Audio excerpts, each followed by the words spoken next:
Hi hello my dear students welcome to physics in Telugu. ఈరోజు మీకు last topic ఈ second year first year మీకు ఇప్పటి వరకు టార్గెట్ సిరీస్లో 13 టాపిక్స్ అన్నవి మీకు డిస్కస్ చేయడం జరిగింది. ఈ 13 టాపిక్స్లో 8 marks questions, 4 marks questions, 2 marks questions ఏవైతే రిపీటెడ్గా ఎగ్జామ్స్లో వచ్చాయో వాటి గురించి ఇక్కడ మనం డిస్కస్ చేసాం. ఇప్పుడు సెకండ్ ఇయర్లో లాస్ట్ 2 మార్క్స్ క్వశ్చన్స్ ఏవైతే ఇస్తున్నారో అన్నవి మనం డిస్కస్ చేసాం. సో ఈ డిస్కస్ చేసిన టాపిక్స్లో మీకు కొన్ని రియాక్షన్స్ ఏవైతే మనం 8 మార్క్స్కి ఒకటే క్వశ్చన్లో 4-5 రియాక్షన్స్ ఎలా ఇస్తాడో అందులో సింగిల్ క్వశ్చన్స్ అన్నవి ఇందులో డిస్కస్ చేయడం అన్నది జరుగుతుందన్నమాట. సో ఈరోజు 2 మార్క్స్ క్వశ్చన్స్ మీకు ఎక్స్ప్లెయిన్ చేసే ముందు కొన్ని బేసిక్స్ అన్నవి రియాక్షన్స్ ఏముంటాయి అన్న మనం డిస్కస్ చేసుకుందాం. సో ఈ 2 మార్క్స్ క్వశ్చన్లో ఎక్కువ అడిగేవి ఏంటంటే చూడండి, వాట్ ఆర్ అంబిడెంటెడ్ న్యూక్లిఫైల్, వాట్ ఆర్ అంబిడెంటెడ్ న్యూక్లిఫైల్. అసలు అంబిడెంట్ అనే వర్డ్ వచ్చింది అంటేనే ఒక్కటే లైగాండ్లో అంటే ఒకటే న్యూక్లిఫైల్లో 2 డోనార్ ఆటమ్స్ ఉన్నాయనుకోండి. For example cyanide, thiocyanide and NO ఇలాంటివి అన్నమాట. సో ఒకటే లైగాండ్లో 2 డోనార్ ఆటమ్స్ అన్నవి ఉంటాయి. సో వీటిని మనం అంబిడెంటెడ్ లైగాండ్స్ అంటాం. So the ambidentate nucleophile is nothing but these are nucleophiles which have 2 donated atoms. So ఇందులో ఎగ్జాంపుల్స్ ఏంటమ్మా, సైనైడ్, CN అన్న సైనైడ్ అంటాం. అదే డోనార్ ఆటమ్ నైట్రోజన్ అయింది అనుకోండి, దీన్ని మనం ఐసోసైనైడ్ అంటాం. Okay, nitrate ion. ఓకేనా. Next, what is enantiomers. Enantiomers అంటే ఏంటి అంటే enantiomers is nothing but these are the pair of stereoisomers which have mirror image. For example మన హ్యాండ్స్ తీసుకోండి, ఈ హ్యాండ్ యొక్క మిర్రర్ ఇమేజ్ ఇది అవుతుందా లేదా. So again it is they are non superimposable. అంటే ఇప్పుడు ఫర్ ఎగ్జాంపుల్ ఈ మిర్రర్ ఇమేజెస్ని తీసుకొచ్చి ఇలా పెట్టామనుకోండి, సూపర్ ఇంపోజబుల్ అయిందా, అవలే కదా. So that is called as non superimposable. So examples ఏంటన్నా, D-lactic acid and L-lactic acid. Next, preparation of aniline.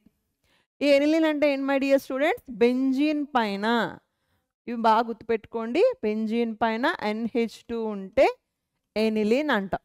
So ఈ ఎనిలిన్ అదే మీకు బెంజీన్ పైన NO2 ఉంటే దాన్ని ఏమంటాం my dear students, nitrobenzene. Okay, so అదే NOH ప్లేస్లో బెంజీన్ పైన OH ఉంటే మనం ఏమంటాం my dear students, phenols. Okay, ఇవి కొన్ని ఎక్కువ అక్కర్లేదు, కొన్ని గుర్తుపెట్టుకోండి. ఓకేనా. So the nitrobenzene reacts with hydrogen.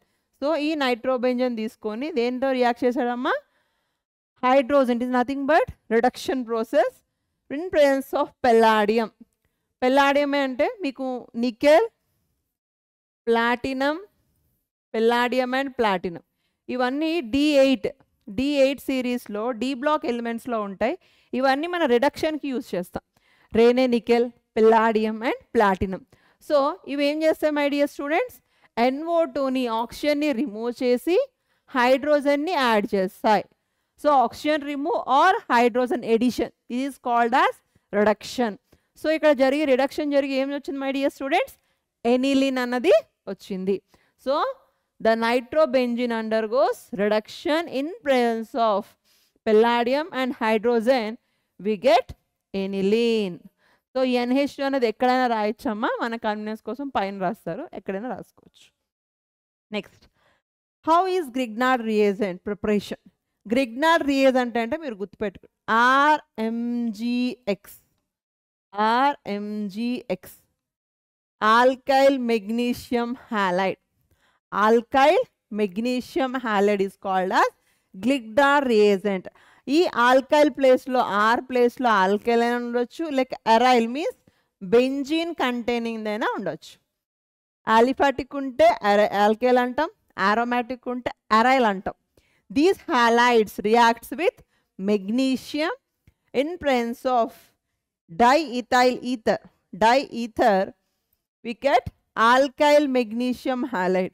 It is called as Grignard reagent. So aryl all alkyl halide treated with magnesium in presence of dry ether, we get RMgX. alkyl or aryl magnesium halide. Okay, next one, explain carbalamine test. Or carbyl test దేనికి ఉపయోగిస్తారంటే మన కాంపౌండ్లో aniline అనేది ఉంటే గనక, అంటే primary aromatic amines ఉంటే గనక ఈ టెస్ట్ ఉపయోగిస్తారు. ఎలా అంటే ఎనిలీన్ తీసుకొని హీట్ చేస్తారు దేంతోని, క్లోరోఫామ్. క్లోరోఫామ్ అంటే ఏంటి my dear students, CHCl3. Aniline treated with chloroform in presence of alcoholic KOH. Alcoholic KOH. ఇదేం తీసుకుంటారు my dear students, aniline. It is nothing but aromatic amines or primary amines. It treats ఏమొస్తుంది my dear students, ఆ NH2 ప్లేస్లో ఏమొస్తుంది, isocyanide అనేది వస్తుంది. ఆ NH2 ప్లేస్లో ఏమొచ్చింది, function group is isocyanide. It is called as ethyl carbyl amine. అంటే ఎనిలిన్ తీసుకుంటే ఇక్కడ బెంజీన్ వస్తుంది, అలా కాకుండా ఇక్కడ ఏం తీసుకున్నాడు, ఇథైల్ అమైన్ తీసుకున్నాడు కాబట్టి ఇథైల్ కార్బైల్ అమైన్. ఏమైనా ఇది ప్రైమరీ అమైన్స్ని టెస్ట్ చేయడానికి ఉపయోగిస్తారు. Next, compare the acidic strength of acetic acid, chloroacetic acid, benzoic acid and phenol. First వీటి ఫార్ములాలు మనకు తెలియాలి. ఎసిటిక్ యాసిడ్ అంటే ఏంటమ్మా, CH3COOH is called as acetic acid. ఆ హైడ్రోజన్ తీసి ఒక క్లోరిన్ సబ్స్టిట్యూట్ చేశారనుకోండి, CH2Cl COOH, it is called as chloroacetic acid. Next one is benzoic acid. అంటే బెంజీన్ పైన సేమ్ ఓయిక్ గ్రూప్ ఉంటుంది, it is called as benzoic acid. Phenol అంటే ఏం చెప్పాను మై డియర్ స్టూడెంట్స్, బెంజీన్ పైన OH అన్నది ఉంటుంది.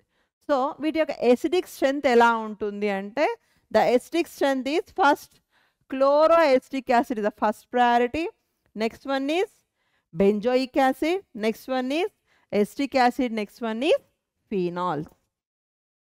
Next one, write the reaction showing alpha halogenation of carboxylic acid.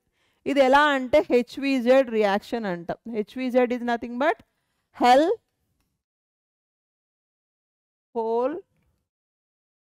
హోల్హార్డ్ Zelinsky reaction. So ఇది దేనికి ఉపయోగిస్తారు అంటే, హాలోజినేషన్ అంటే ఖచ్చితంగా ఈ ఎసిటిక్ యాసిడ్ గ్రూప్స్లో ఆల్ఫా హైడ్రోజన్ అన్నది ఉండాలి. ఈ ఆల్ఫా హైడ్రోజన్ ప్లేస్లో హాలోజన్ అంటే అదే మీరు బ్రోమైడ్ తీసుకుంటారా లేక క్లోరైడ్ తీసుకుంటారా అది మీ ఇష్టం. ఆ తీసుకునే పొజిషన్లో ఆల్ఫా పొజిషన్లో అన్నది ఈ సబ్స్టిట్యూషన్ అనేది జరుగుతుంది. సో దీన్నే హోల్హార్డ్ జెనెస్కీ రియాక్షన్ అని చెప్తాం. సో ఆ రియాక్షన్ ఒకసారి చూడండి. ఆల్ఫా హైడ్రోజన్స్ అంటే ఏంటి, ఫంక్షనల్ గ్రూప్ పక్కన ఉన్న హైడ్రోజన్స్నే మనం ఆల్ఫా హైడ్రోజన్స్ అంటాం. These are called as alpha hydrogens. దీన్ని దేంతో ట్రీట్ చేస్తున్నారు my dear students, halogen in presence of red phosphorus. In presence of red phosphorus we get one of the hydrogen, alpha hydrogen is substituted by halogen. Either chloro substitute అయితే chloroacetic acid, alpha chloro carboxylic acid అంటాం. అదే ఇక్కడ bromo వచ్చింది అనుకోండి, alpha bromo carboxylic acid అంటాం, carboxylic acid. So this is called as HVZ reaction. Alpha hydrogen అన్నది replace అవుతుంది దేంతో, హాలోజన్స్తో. Next, thank you my dear students. ఇవి మీకు 2 మార్క్స్ ఏవైతే రిపీటెడ్గా ఎగ్జామ్లో షార్ట్ కట్స్ గన్ షార్ట్ క్వశ్చన్స్ అయితే ఇస్తున్నారో అవి మీరు డిస్కస్ చేయడం జరిగింది. ఇక్కడతో మీ టార్గెట్ సిరీస్ అన్నది కంప్లీట్ అయింది. So all the best my dear students. ఈ PIT యాప్ని డౌన్లోడ్ చేసుకోండి. డౌన్లోడ్ చేసుకోవడమే కాకుండా మీకు ఇందులో physics, maths, chemistry, zoology and botany కూడా అవైలబుల్ ఉన్నాయి. సో మీ ఫ్రెండ్స్కి షేర్ చేయండి. అందరికీ మీకు బేసిక్స్ నుండి అంటే ఎలా అటెంప్ట్ చేయాలి, ఆ ఫార్ములా ఎలా రాయాలన్నది కూడా మీకు ఎక్స్ప్లెయిన్ చేస్తూ ప్రతి టాపిక్లో కూడా ఎక్స్ప్లెయిన్ చేశాం కాబట్టి మీరు ఈజీగా అండర్స్టాండ్ చేసుకోగలుగుతారు. ఎగ్జామ్ ముందు మీరు రేపు ఎగ్జామ్ అంటే మీరు ఏదైనా ప్రిపేర్ అవ్వకపోయినా లేక ఏదైనా క్యాంప్ అయినా అలాంటి టైంలో కూడా మీరు క్వశ్చన్ చూసి 2-3 సార్లు క్వశ్చన్ చదవడం వల్ల కూడా మీరు ఆన్సర్ అటెంప్ట్ చేసేటట్టు మీకు క్లియర్గా ఎక్స్ప్లెయిన్ చేశాం కాబట్టి you can learn very fast. Okay, all the best my dear students. Thank you.